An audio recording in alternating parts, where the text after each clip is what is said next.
In this video, I'm going to show you how to make a trade on TradeLocker. Now, the first thing you want to do once you are inside the TradeLocker platform, signed into your demo or live account, you want to go ahead and go to the very bottom right over here where you can see the buys and sells. So to make a trade, you will of course have to buy and then at one point sell, and you can click this arrow up button over here up top, and then it's going to basically pop up a few different things. Here you can change the instrument you want to trade. You can go ahead and select if you want a market or a pending order, which is basically a limit order.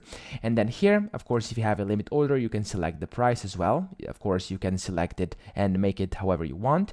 And if you use market, it's going to buy the market price. And then here you can select if you want to buy or sell. And after that, you have the option to set a stop loss, a trailing stop loss, and take profit as well. So you can go ahead, select whichever of these you want, and then you can go ahead and set your price, your ticks, P&L, and then the balance. And after that, you can also create a risk order if that's something you are interested in, and you can then interchange between lots and USD, whichever you prefer to actually view it as.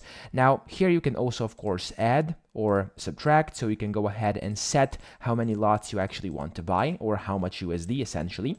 And after you do that, you simply want to click on the buy button over here, and then you have to confirm. There we go. And then whenever you are ready to actually sell, and of course to make a trade, you can go ahead and sell it like this, press confirm, or you can go down here and close the position if you want to do that too. So that's pretty much it. I hope this video helped you out. If it did, please subscribe to the channel and help me out as well.